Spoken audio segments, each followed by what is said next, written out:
నమస్తే అండి, ఎలా ఉన్నారు అందరూ? బాగున్నారా? నేనైతే బాగున్నానండి. మీ అందరికీ అమ్మవారి ఆశీస్సులు ఎల్లప్పుడూ ఉండాలని కోరుకుంటూ, ఏకాదశి రోజున ఒక చిన్న పరిహారం కనుక మీరు చేసుకుంటే మీరు చేసే ప్రతి పనిలో విజయం కలుగుతుంది. దిష్టి దోషం నుండి బయటపడతారు. ఏకాదశి రోజున ఉదయం ఈ పరిహారం చేసుకోవాలి. ఎలా చేయాలనేది చెప్తానండి. ఈ పరిహారం చేసుకోవడం వల్ల శత్రువుల నుండి విముక్తి లభిస్తుంది. మీకు విజయంతో పాటు మీరు చేసే పనుల్లో ఆటంకాలు వచ్చినా కానీ ఆ సమస్యల నుంచి బయటపడతారు. అలానే జీవితంలో అనేక రకాలైన సమస్యలు, అంటే ఆర్థిక సమస్యలు, కుటుంబ సభ్యుల మధ్య గొడవలు ఉన్నా కానీ ఈ పరిహారాన్ని చేసుకోవడం వల్ల మీరు వాటి నుంచి బయటపడతారు. చాలా తేలికైన పరిహారం అండి. ఆడవారైనా మగవారైనా ఎవరైనా చేసుకోవచ్చు.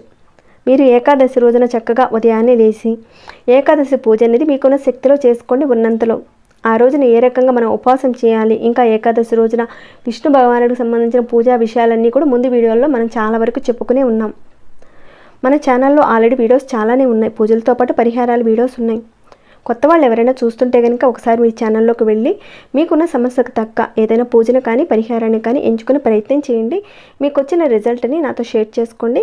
అలానే మన ఛానల్కి సబ్స్క్రైబ్ కండి, గంట సింబల్ని ప్రెస్ చేయండి, అలానే నోటిఫికేషన్ తప్పకుండా యాక్టివేట్ చేసుకోండి. ఇది ఒక భక్తి పరిహారపు వీడియో కాబట్టి మీకనే కాక 10 మందికి ఉపయోగపడేలా లైక్ చేయండి, అలానే వీలైతే షేర్ చేయండి. ఈ ఏకాదశి రోజున మనం చక్కగా ఉదయాన్నే లేచి ఇల్లు వాకిలి అంతా శుభ్రం చేసుకుని మీ పూజా మందిరంలో కానీ లేదా సెపరేట్గా పీట పెట్టుకొని లక్ష్మీనారాయణ సమేత పటం పెట్టుకోండి. నారాయణుడు అంశకు సంబంధించిన ఏ పటమైనా సరే పెట్టుకొని గంధం కుంకుమ పెట్టి పూలతో అలంకరించి స్వామివారి పూజలో తప్పకుండా తులసి దళాలతో అర్చన చేసుకోవాలి. కనీసం ఒక 2 తులసి ఆకులైనా సరే స్వామివారి పాదాల దగ్గర పెట్టి నమస్కారం చేసుకోండి. ప్రతి ఏకాదశి రోజున స్వామివారి దగ్గర తప్పకుండా తులసి ఆకులను పెట్టడానికి ప్రయత్నం చేయండి. అలానే ఈ ఏకాదశి రోజున మీరు ఆవుకి గడ్డి కానీ మేత కానీ తినిపించండి. ఇంకా మీరు ఆవు చుట్టూత ప్రదక్షిణాలు చేసి ఆవు కాళ్ళకి నమస్కారం చేసుకోండి. ఇలా ప్రదక్షిణ చేసిన తర్వాత మీరు నమస్కారం చేసుకుని ఆవు చెవిలో ఒక కోరిక అనేది చెప్పుకోండి. అంటే మీకున్న కోరిక అనేది చెప్పుకోండి. ఆవు కాస్త పొడవకుండా కాస్త దూరంగా మీ యొక్క కోరిక అనేది చెప్పుకోండి. ఎవరైతే ఆవు చెవిలో ఏకాదశి రోజున ఆవుకి మేత పెట్టి నమస్కారం చేసుకుని ప్రదక్షిణాలు చేసుకుని తమ యొక్క కోరిక చెప్పుకుంటారో తప్పకుండా ఆ కోరిక నెరవేరడానికి అవకాశం ఉంటుంది. మార్పు అయితే ఖచ్చితంగా చూస్తారు మీరు. కాబట్టి తప్పకుండా చేసుకోండి. అలానే ఈ ఏకాదశి రోజున చేసుకుని ఒక మంచి పరిహారం అని మనం అనుకున్నాం కాబట్టి ఆ మాటకి వెళ్దాం. మీరేం చేస్తారంటే ఎరుపు పసుపు కలర్లో ఉన్న మిక్స్డ్ కలర్లో ఉన్న ఇలాంటి దారం తీసుకోండి. ఎలా చేయాలనేది చెప్తాను. ఈ దారం మనకి పూజా షాప్లో బాగానే దొరుకుతుంది, అడిగి చూడండి, వాళ్ళు ఇస్తారు. ఈ పరిహారాన్ని మనం ఏకాదశి తిథి రోజున చేసుకోవాలి. ఏకాదశి ఉదయం పూట పూజ చేసుకునే సమయంలోనే దేవుడి దగ్గర చేసుకోవాలి. లేదండి మాకు ఉదయం పూట పూజ చేసుకునే అసలు అవకాశమే లేదు అంటారా, సాయంత్రం పూట కొంతమంది చేసుకునేవారు ఉంటారు. సహజంగా చెప్పాలంటే ఏకాదశి పూజ అనేది ఉదయం పూటే చేయాలి. ఉదయం చేసే పూజ విష్ణు భగవానుడికి వెళ్తుందని చెప్తారు. తప్పకుండా ఉదయం పూటే ఈ పరిహారాన్ని చేయండి. ఇక ఉదయం వీలు లేని వాళ్ళు సాయంత్రం చేసుకునే టైంలో కూడా మీరు చక్కగా ఈ పరిహారాన్ని చేసుకోవచ్చు. అంటే ఉదయం కుదరని వాళ్ళు సాయంత్రం పూట కూడా చేసుకోవచ్చు. ఈ ఏకాదశి రోజున ఈ పరిహారాన్ని మీరు గుళ్ళో చేసుకోవచ్చు, లేదంటే పూజ గదిలో కూడా చేసుకోవచ్చు. అంటే ఇంట్లో ఉన్న పూజ గదిలోనే చేసుకోవచ్చు. మీరు ఈ ఏకాదశి రోజున స్నానం చేసిన తర్వాత దేవుడి మందిరంలో కానీ లేదంటే దేవాలయంలో కానీ ఆవు నేతితో విష్ణుమూర్తి పటం దగ్గర దీపారాధన చేసుకోండి. 2 ఒత్తులైనా లేదంటే ఒక 3 ఒత్తులైనా సరే వేసి ఆవు నేతితో దీపారాధన చేయండి. తర్వాత ఏదైతే మీరు దారం తీసుకున్నారో అది ఒక 3 పొడవున్నంత సైజులో తీసుకోండి. అంటే మీ చేతికి కట్టుకోవడానికి సరిపోయేంత ఆ సైజులో దారం తీసుకోండి. దానిని మీరేం చేస్తారంటే మీ చేతిలో పట్టుకోండి. వెలిగించిన ఆ దీపారాధన మీదుగా క్లాక్ వైజ్గా తిప్పాలి.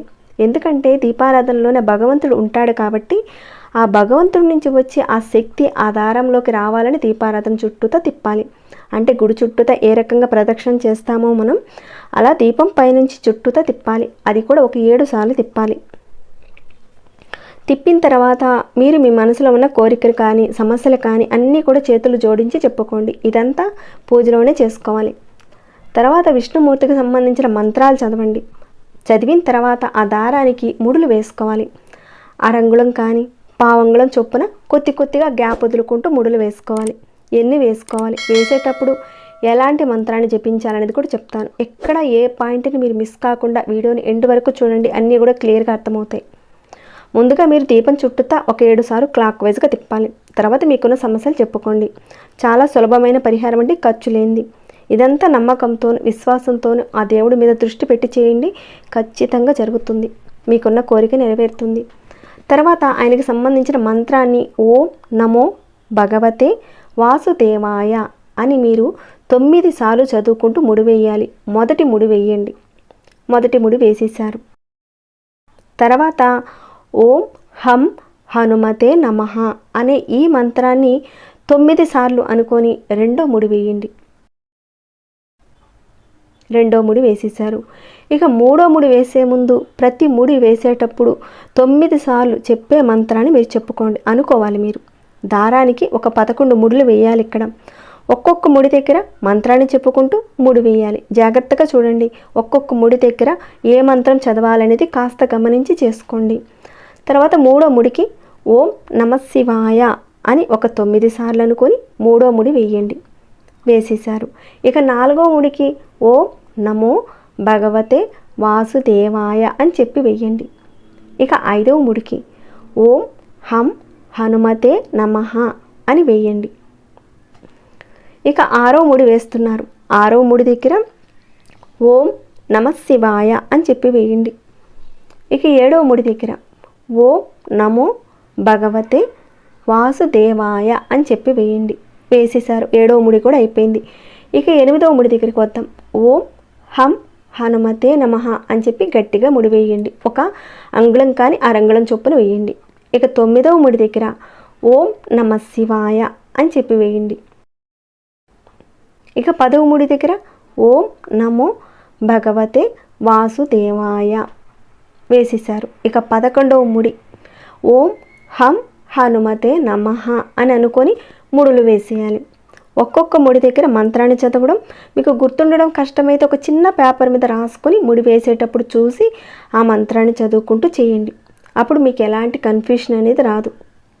ప్రతి ఏకాదశికి కూడా ఈ పరిహారాన్ని చేసుకోవచ్చండి. అన్నీ కూడా చెప్తానండి.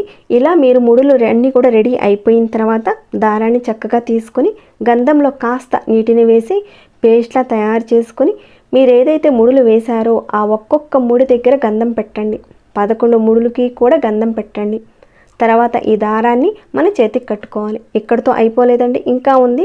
తర్వాత చేయవలసింది ఏంటంటే ఈ దారాన్ని మీరు భగవంతుడి దగ్గర చూపించండి. ఈ రకంగా చూపించిన తర్వాత ఆ దారాన్ని ఆడవారు వచ్చి ఎడమ చేతికి కట్టుకోవాలి, మగవారు వచ్చి కుడి చేతికి కట్టుకోవాలి. తర్వాత మీ పూజను కంప్లీట్ చేసేసుకోండి. ఈ దారాన్ని కట్టుకొని అయిపోయిన తర్వాత మీరు పడుకున్నా బాత్రూమ్కి వెళ్ళినా కానీ తీయాల్సిన అవసరం లేదు. అలానే మీ చేతికి ఉంచేసుకోండి. ఒక నెల వరకు ఉంచుకోవాలి. అలా మీరు నెల వరకు ఉంచుకున్న తర్వాత నెలలో వచ్చే ఏకాదశి రోజున ఈ దారాన్ని ఏదైనా పారే నీటిలో వేసేయండి, లేదంటే ఏదైనా చెట్టు మొదట్లో వేసేయండి. మళ్ళీ ఏకాదశికి ఈ రకంగా చేసి మళ్ళీ నెక్స్ట్ వచ్చే ఏకాదశికి కూడా ఇదే రకంగా చేసుకుంటూ వెళ్ళాలి. ఇలా ఎన్ని ఏకాదశులు చేయాలంటే మీరు 7 ఏకాదశులు అంటే 7 నెలల పాటు చేయాలి. అంటే నెలకి మనకి ఒక ఏకాదశికి మీరు చేసుకుంటూ 7 నెలల పాటు చేయాలి. దీనివల్ల అద్భుతమైన లాభాలు కలుగుతాయి. ఇది మీకు ఒక రక్షణ కవచంలా ఉంటుంది. మీరు చేస్తున్న పనుల్లో విజయం లభిస్తుంది. శత్రువుల నుండి మీకు విముక్తి లభిస్తుంది. మీరు ఎదుర్కొంటున్న అనేక రకాలైన సమస్యల నుంచి బయటపడతారు. కుటుంబ సమస్యలు కావచ్చు, ఆర్థిక సమస్యలు కావచ్చు, మరి ఏదైనా కావచ్చు. మీరు ఈ రకంగా ఏకాదశికి చేసుకున్నారు. మళ్ళీ నెక్స్ట్ నెలకు వచ్చే ఏకాదశికి ఈ రకంగానే చేసుకోవాలి. ఒకవేళ ఆడవారికి నెక్స్ట్ వచ్చే ఏకాదశి రోజున ఏదైనా ప్రాబ్లం వస్తే కనుక ఆ సమయంలో మీ చేతికి ఉన్నా కానీ పర్వాలేదు, దారం అలానే వదిలేయండి. మళ్ళీ నెక్స్ట్ వచ్చే ఏకాదశికి మార్చుకోండి. మనకి నెలకి 2 ఏకాదశులు వస్తాయి. అంటే ఈ ఏకాదశికి చేసుకున్నారు, ఒక 1 మంత్ వరకు ఉంచుకోండి. నెక్స్ట్ 1 మంత్కి మళ్ళీ ఏకాదశి వస్తుంది. అప్పుడు ఆ టైంలో మీకు నెలసరి వస్తే తర్వాత వచ్చే ఏకాదశి రోజున మీరు చేసుకుంటే అంటే మార్చుకుంటే సరిపోతుంది. మగవారు మాత్రం ఖచ్చితంగా మార్చుకోవాలి చెప్పిన విధంగా. ఆడవారు మాత్రం ఎడమ చేతికి కట్టుకోవాలి, మగవారు మాత్రం కుడి చేతికి కట్టుకోవాలి. ఇది మాత్రం గుర్తుపెట్టుకోండి. తప్పకుండా ఈ ఏకాదశి రోజున విష్ణుమూర్తి పూజలో ఈ రకమైన పరిహారం చేసుకోండి. మంచి లాభాలను పొందాలని నేను ఆశిస్తున్నాను. ఇక ఈ వీడియో నేను ఇంతటితో ముగిస్తున్నాను. ఇంకేమైనా డౌట్స్ వస్తే కనుక అడగండి, తప్పకుండా రిప్లై ఇస్తాను. మీ మనసుకి ఎలా అనిపించిందని మాట చెప్పండి. ఇంకా లైక్ చేయని వారు ఒక చిన్న లైక్ చేయండి, సబ్స్క్రైబ్ కాని వారు సబ్స్క్రైబ్ చేసుకోండి మన ఛానల్కి. అలానే ప్రతిరోజు మన ఛానల్లో ఉన్న వీడియోస్ను ఫాలో కండి. మరొక భక్తి వీడియోలో మళ్ళీ మిమ్మల్ని కలుసుకుంటాను. అంతవరకు సెలవు.